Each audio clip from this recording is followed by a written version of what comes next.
Hello and welcome back to another episode of the Building HVAC Science Podcast. We're here to help create better, more knowledgeable HVAC and building performance technicians by helping the two professions better understand each other with the ultimate goal, making customers happy in the homes they live in and the buildings they work in. Eric and I had a great time learning about Classset, a platform that connects skilled trade workers with potential employers. Here's a summary of what we learned in this interview. It was founded by Cooper Newby and his co-founder, Nick Jones, who were inspired by previous experience recruiting blue-collar workers and their belief in the potential of the skilled trades. They saw a need for a platform that would help people learn about and access skilled trade careers, and from that, Classset was born. Classset offers a variety of resources for both job seekers and employers. Job seekers can find information about different trades, compared salaries, training requirements, even build profiles showcasing their skills and experience, kind of like a LinkedIn for the trades.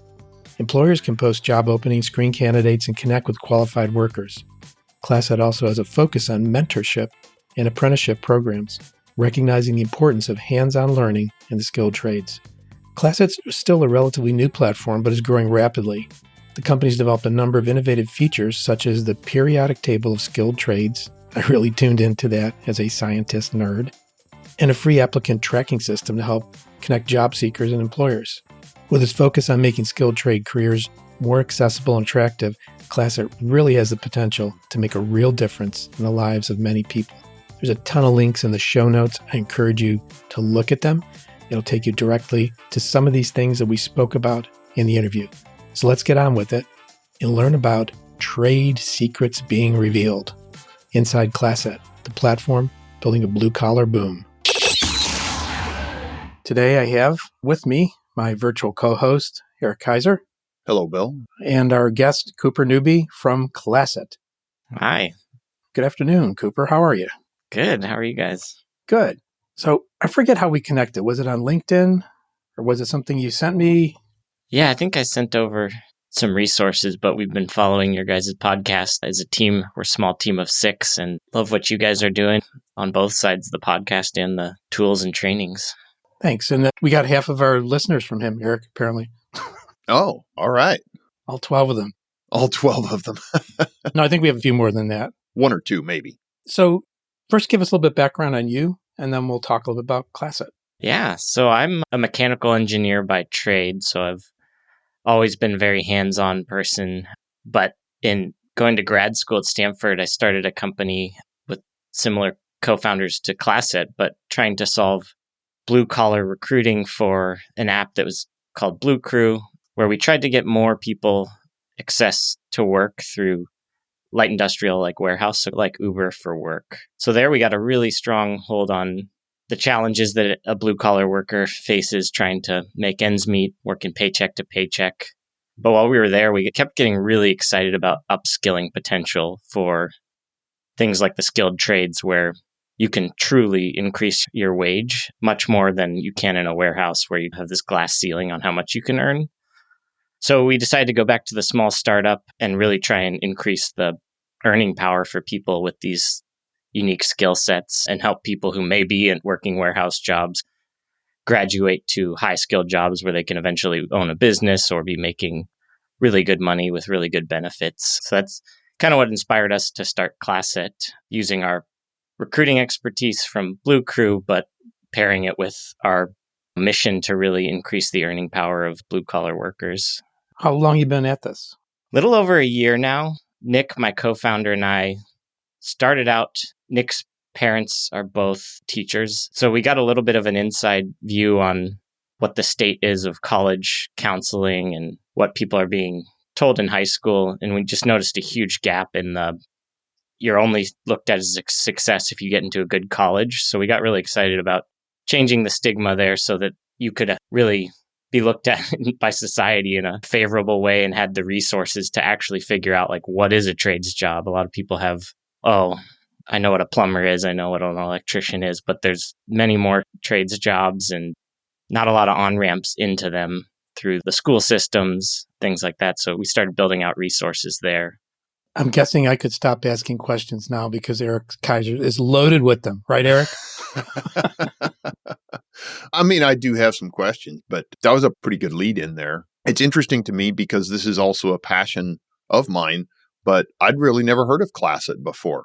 So I'm interested to learn a little bit more about the goals and the pathways that the organization Classset, and for those of you who aren't figuring that out, that's CLASSET. What pathways are you using to really connect people with different jobs? Obviously, a lot of our people are focused on HVAC and building science, but there's a lot of other jobs out there in what I call the trades or blue collar jobs that are available and people are interested in, and employers are interested in finding those people. We started out just what resources could we build to make an alternative for students who just know nothing about it. And if you look at universities, they have huge recruiting arms and all kinds of resources to look up the exact ratings of schools and what you're getting yourself into, what you can make long term, what courses you need to take.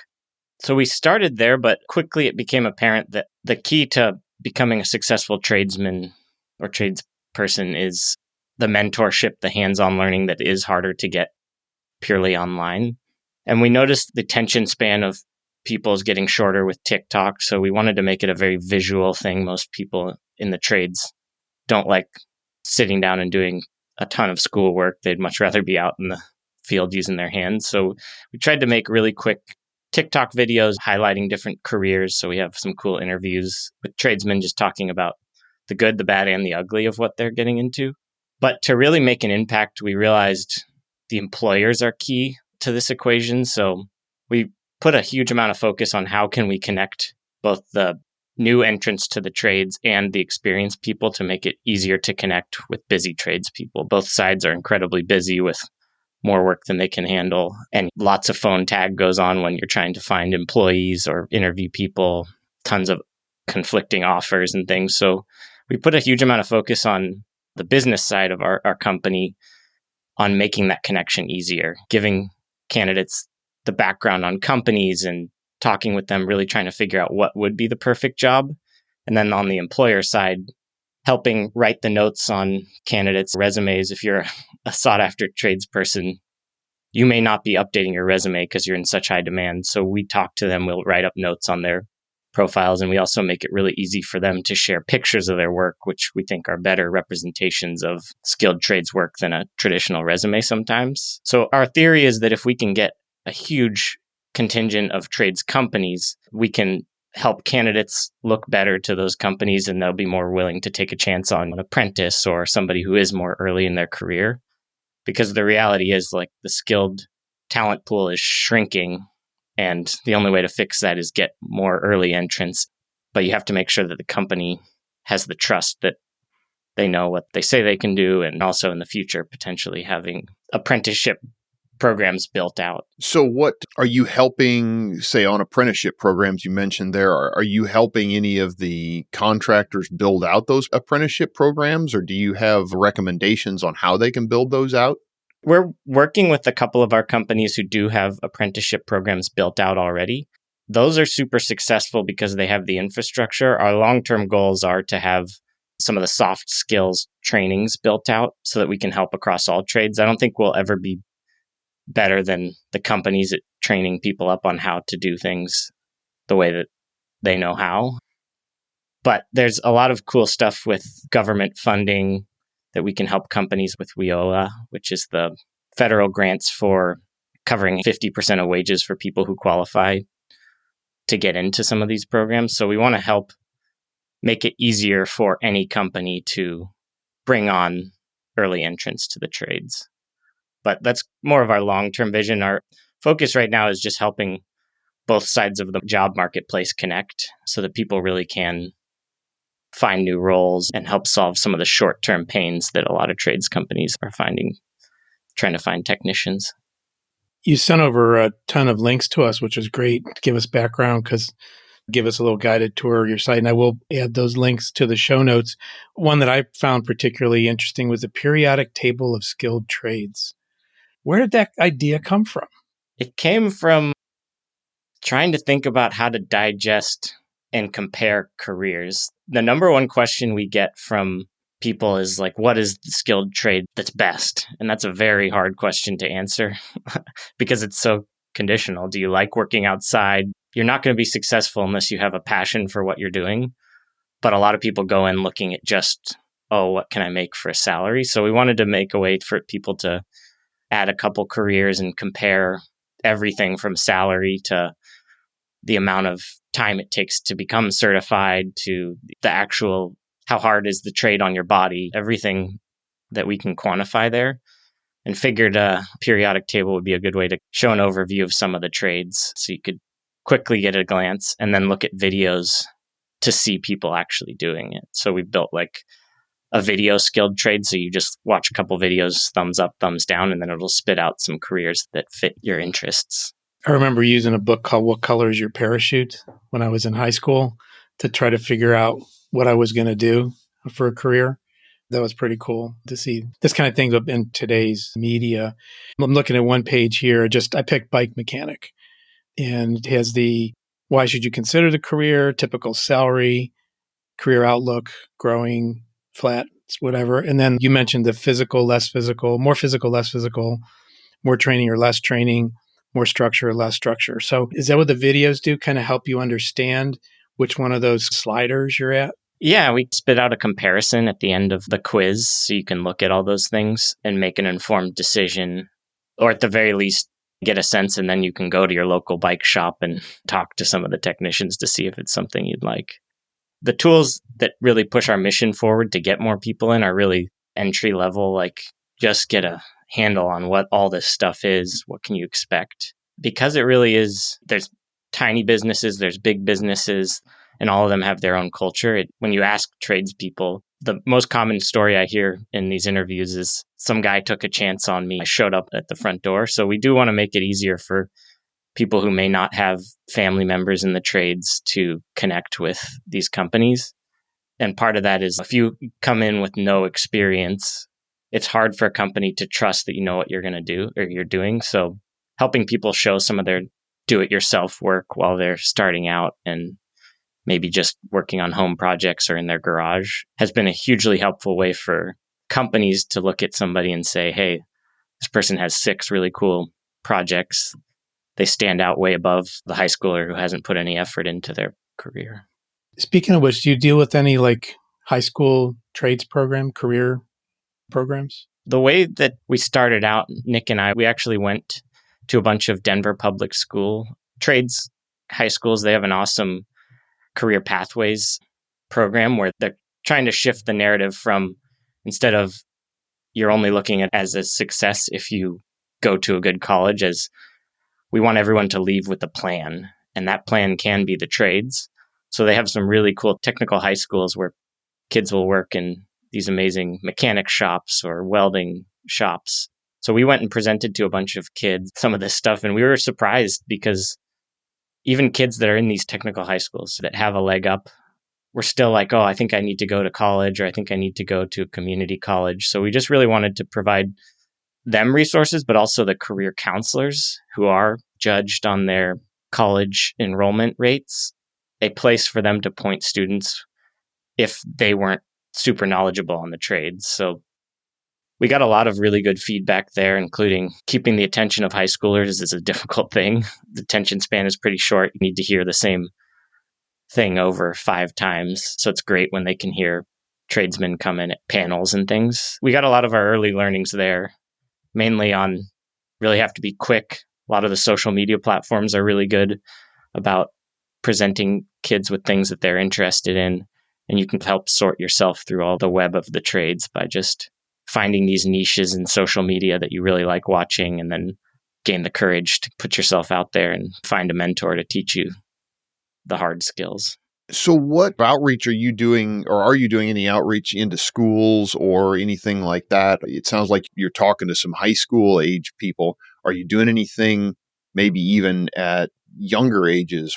Because what I'm hearing from some people going into high school is that by the time they're entering high school, they have a career path chosen so that they're able to pick their classes going into high school, or as they're going through high school, they start choosing their classes intentionally with that in mind.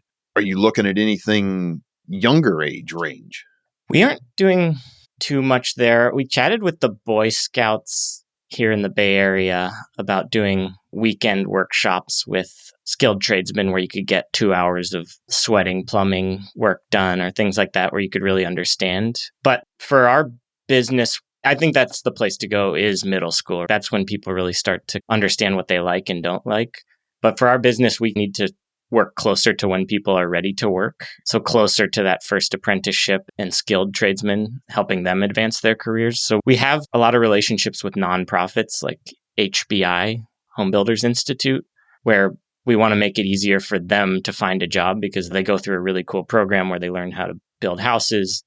But HBI also helps people find a job a year after, make sure they stay in a place that they really like, and have counselors that help them walk through that. So we feel like we can have more of an impact helping the businesses find those people who have a good training background and can place them. But I do think the earlier you can get kids in hands-on shop class and things is for sure the way to start closing the skills gap. We just don't have any. Our clients really need people right now. It's a burning need. So we've shifted more towards the early entrants and then the skilled tradesmen who are already in the field. Gotcha. Okay. So are you working nationwide in the U.S. or are you just working in specific areas then? Mm-hmm. We're nationwide, and we're launching like a free applicant tracking system next week. So the idea is all these companies that struggle through some of these job boards to find candidates, we can take the spend that they would be spending through those job boards, make jobs that look really appealing to candidates, and then we can present them candidates that have pictures and full backgrounds, and we're chatting with them too. So it's less of a black hole of applications and a black hole of candidates ghosting. So we can prep the candidates on what the jobs are like, and then prep the companies that are hiring on what the true background is of these candidates who may not have an up-to-date resume. And that helps save hours of chasing people down. It's really helpful for companies that don't have a full built-out recruiting team to have the peace of mind that people are being screened and they're only interviewing the people that actually fit their needs, whether it's having the required commercial or residential experience or more in-depth certifications or all the stuff that takes the first 15 minutes or 20 minutes of the interview up. We check those off. Do you ever find that consumers approach this website to find someone to do work for them? We haven't actually. There's lots of platforms that do leads and things. And so we've stuck with our knowledge around recruiting, but it could be cool to at least present these project portfolios that people are uploading to consumers. Yeah, that's what I was seeing. Yeah. What's the process look like for, let's say, a company? Because I'd like to approach this both from a company and from a prospective employee's view here. What does the process look like for a company to go on and find somebody through your website or through your service? Yeah. We just get the bare minimum. What are your must-have criteria? That's what we do first for the company. Like as simply as you can, what are the yes and no things you need to know about a candidate? And then we'll generate the job description, post it across 100 different job boards, and start using our scale to get as many candidates as possible. And then we'll filter them down to just the people that meet that criteria. And then we'll talk to them on the phone.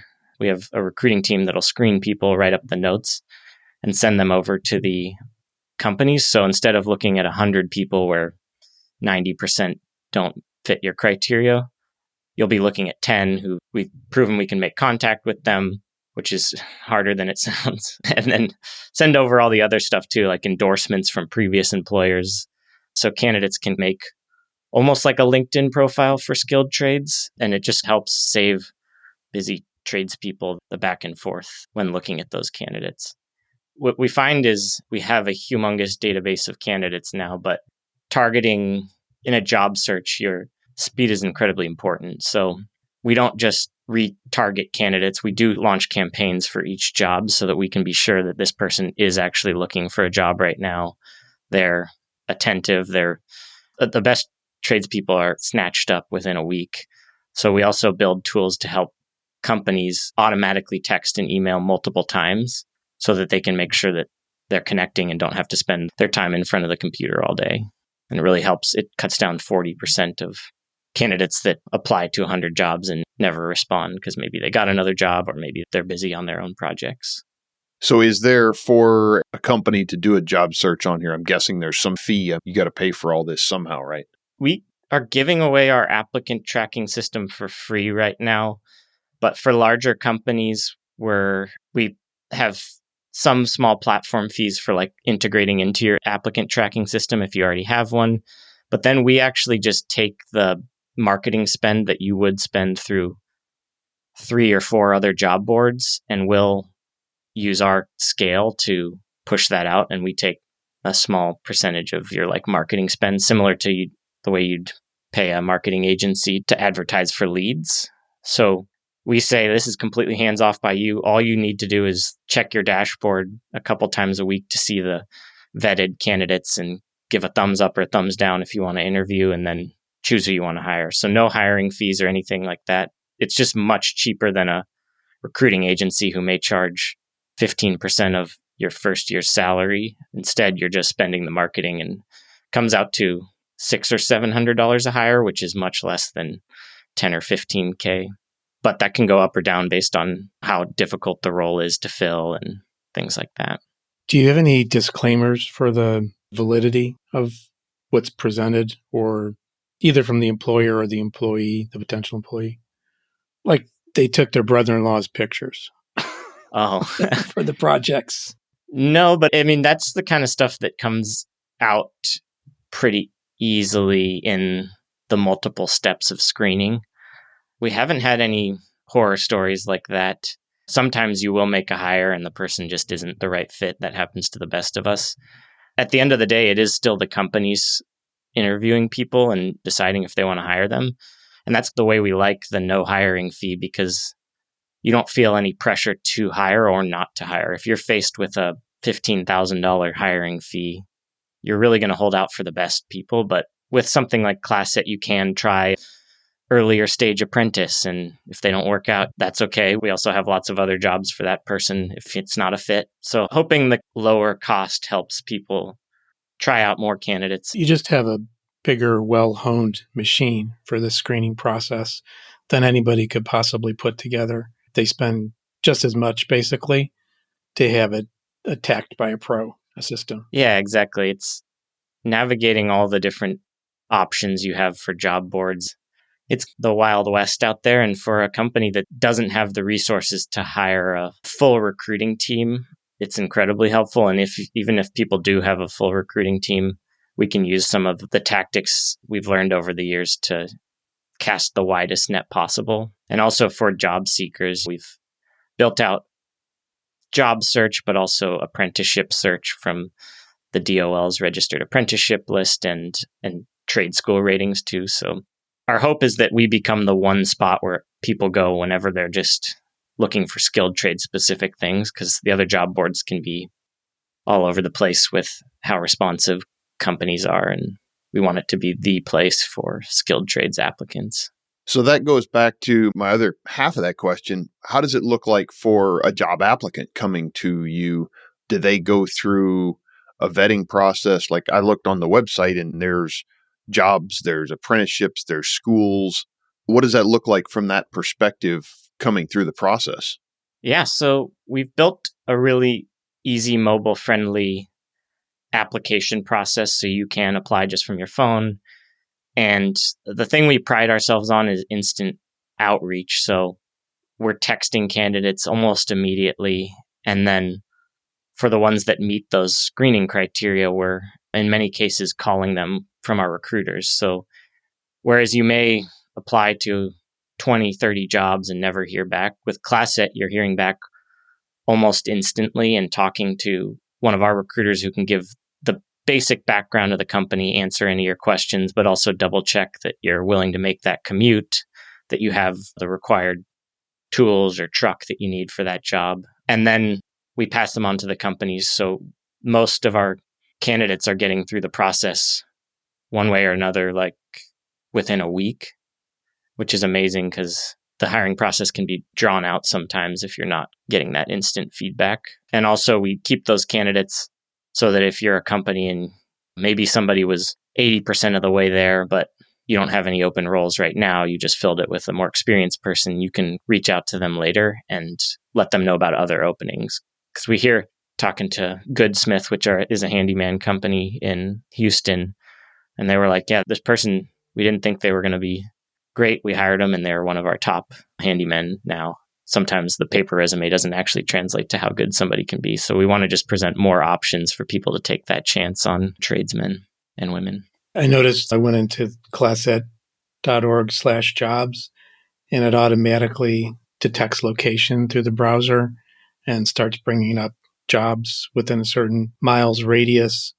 How do you define skilled trade? I guess I should go back to the periodic table. Okay. All right. Sorry. I should have done that. But like even building management, I just want to make sure people understand this is pretty broad. Manufacturing, cabinet maker, insulator, highway worker, bike mechanic, manicurist, auto body, AV technician. It's very, very broad. When you're really talking skilled trades, how did you come up with this? It looks like the complete list. It's really pretty good. That was one of the cool early learnings, just how broad skilled trades can actually be. I define it as a skill set that allows you an upward trajectory in your career and wage that takes 2 to 4 years to become a super sought after and productive person. So comparing it to warehouse work where you're unfortunately looked at as like a cog in a machine and you may be along 50 of your colleagues with one manager, skilled trades, you really can become an expert, teach the next generation, and the amount of money you make for your company or can be ridiculous. HVAC techs making $400K of top line for their businesses really gives you like a powerful footing to stand on. And the entrepreneurship pieces of it are amazing too now. Like you can start up a company with a van.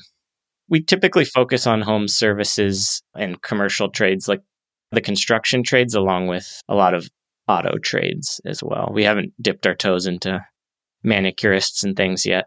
And there's obviously the whole nursing side too. Healthcare. One of the other things I see on here is there's a list of trade schools. Where do you find that list? And if trade schools aren't listed on there and they see they're not listed, how can they become listed on that? Yeah, I think we have a form on there to submit yours. We've been aggregating them off the internet as part of the becoming the number one place for people to search everything skilled trades. One of the biggest gaps we found is there's not a lot of information on trade schools. And what we hear from a lot of clients is, I don't trust the trade school. They basically know how to hold a hammer, but we have to teach them everything else, which isn't true. There are really amazing trade schools and nonprofits that teach people how to do these things, but we want to shed light on it so you don't spend less than college, but still a significant amount of money on a trade school without knowing. The other question we get asked a lot is, what is the best path? And what typically I tell people is, if you can get into a union apprenticeship, that's amazing. You're set for a very long time in a really good career path, but it's so hard to get into those apprenticeships because they're only letting in 5, 10, 20 people a year. So we hear a lot of stories of people applying for 4 years in a row and not getting in. Their confidence is shot. Second best apprenticeships and finding a mentor who's willing to take a chance on you. And then trade schools can still be an option if you can't find any of these Job Corps programs that give you some financial assistance. But just trying to aggregate all our learnings in one spot and then present all the information to people so that they can make an informed decision. Very nice. Sounds like quite an undertaking to me. I mean, to be able to track and organize all of that in independent locations, because I know sometimes it's kind of hard to find the trade schools or the apprenticeship programs and things like that. And trying to put all that into one location is quite an undertaking. It's a lot of information to take in, but we hope to get to the point where we do have jobs that aren't filled through Classset on our job search, just because we do want people to be able to look at all the opportunities. But what we love about the jobs that are on Classset is we can guarantee you'll be interviewing within a week versus maybe not hearing back for a long time. And it would be amazing to do that for trade schools too. Long term, we would love to have apply with your Classset profile. You don't have to fill out another application. It's like a common application for the skilled trades, so you can see all the opportunities you have without filling out 10 different forms and with the same information, and similar for jobs. Do you have any sense of where the majority of the jobs are, since you're looking across so many different trades? Like, where's the highest demand that you're sensing? Most of our jobs the majority are in California. It really varies, and seasonally it varies as well. Like, one of the things that caught us a little off guard this year is how much some of the trades just drop off when people are getting ready for the holidays and don't want to remodel their bathroom, or it gets cold outside so you can't be up on a roof and installing solar. The thing that's clear to us with the average age of a tradesman being 55 is the problem's only going to get worse. And then you read all this stuff about how much infrastructure needs to improve to be able to support all these electric cars. And it really is, we believe, going to be a set your own price as a tradesperson in the future, where the only place for these wages to go is up. As more white collar jobs get automated, as more infrastructure projects and old houses need fixing, companies are just going to have to start raising wages. And we want to help companies be competitive in that. So be able to look at all these jobs and look, hey, what is an electrician in California? What is the typical wage, and how can I be more competitive than them? And see that in the quality of applicants coming through. So we really want to get to the point where we can be the source of truth. If you look at some of the data that we scraped, obviously, from the Department of Labor and things, the wages are undershot by a significant amount because they're looking back. First of all, they're a year or two old, and they're looking back over a 3-year period. So the median is like not taking into account inflation. So we really like that we can take real-time job data from all the job boards and give that feedback to clients on what you should be paying, and as the dynamics of hiring in the trades changes over the years. So regionally, most in California, but by trade, where would you see the highest activity on your platform? Yeah. Highest activity. Like job postings or that kind of thing? Yeah. I think the HVAC space is heating up with heat pumps and people needing to electrify their homes. So like put in the infrastructure for heat pumps and things. We've had a ton of success with handyman clients, which is also a great trade for people who are starting out because you can gain exposure to many trades and figure out where you fit in. Electricians are in such high demand, but they're really hard to find journeyman electricians. So definitely you can see the trades that take a long time to get through your training have a definite scarcity to them. And people who are hiring electricians are just desperate right now. So yeah, those three are really big. Solar's huge too, but a little bit less of a learning curve on getting started as a solar installer. So I'd say those four are really big right now. And you even have a page on licensing requirements for HVAC, which is very thorough and responsible way. It sounds like if you guys trip over data, you aggregate it and put it out there. Yeah, we want there to be one place, because I don't know if you guys have ever read over some of the government sites, but they're a headache to parse through what actually is required in each state. And it is so different. The licensing requirements for each state are pretty daunting, especially if you don't have family in the trades who can walk you through it. So we just want to be the go-to spot where people can get all the information, but then find that career that they've been looking for after that. Excellent. This has been a very interesting conversation. I really encourage our listeners to look this up. Again, Classset, CLASSET.org. And there's a lot of richness and detail to the site, mobile friendly for both employers and employees. And for a potential tradesperson, is there a fee for them to put their credentials up? Nope, not at all. We help you create a profile for free. Obviously, all the information is free. We don't want to put any more funnel points that would deter people from getting into the trades. You should have named it Get a Job for Free, like We Buy Any Car. That website just speaks what it is. Yeah, that's not a bad idea. We started the name because we started off thinking we were going to do funding for people to go to trade school. So we said like class and asset, so you could have many classes. But we realized there's so many amazing nonprofits and funding opportunities for trade schools through federal grants that the more important thing is matching the people who have immediate hiring needs with these talented people. So the name doesn't make quite as much sense anymore, but that's okay. It sticks. Thanks again for coming on. Any closing thoughts for listeners? No, we're just always looking for ideas and interviews with tradespeople as well. We've found a lot of success with. Yeah, there's one I saw, the community thing on December 23rd. You're going to have an Ask Me Anything with a SpaceX welder. I'm going to sneak away and watch that one because I think that's just a really cool thing there that you're doing, helping build the community too. Yeah, we want.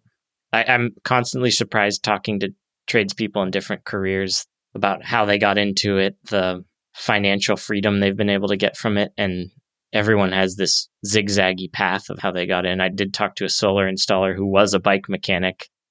He was like, I love bikes, but I doubled my salary going to solar installing, and now I can afford all the bikes that I want. So it's really fun to talk to people and just hear about like the best and worst parts of their job. Great. Thanks again. We encourage the listeners to check this website out, check the show notes. You heard some of the links we've spoken before. And really appreciate you coming on today, Cooper. Yeah, thank you guys so much. Take care. Bye.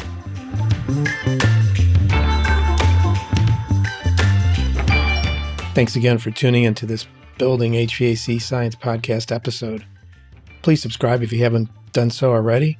Please share the link to the podcast episode with others that you think might benefit from listening to the content. You can always reach out to the podcast by contacting us at marketing@truetechtools.com. The Building HVAC Science podcast is a production of True Tech Tools Limited. In full disclosure, I'm a co-owner of True Tech, and the opinions voiced are those of my guests, my co-host, or myself, depending on who's speaking, of course. There's a lot of great trade-related resources and influencers out there that you should take a look at. AC Service Tech, Measure Quick, HVA Chicks, The Misfits of HVAC, The HVAC Grapevine, HVAC Our School, HVAC Shop Talk, Stephen Reardon, HVAC Reefer Guy, Tool Pros, Service Business Mastery, Quality HVAC, HVAC Overtime, and HVAC Our Videos. I hope some of you are coming to the HR Expo, which will be in Chicago in late January 2024. You can always look it up at ahrexpo.com. Just put that in your typical search engine. I want to thank you for listening and following us on the Building HVAC Science podcast. And we hope that these kind of podcasts help change your thinking. That's really what it's all about. And we really appreciate the time you gave us inside your head to listen to this podcast. Take care, everyone. Until next time.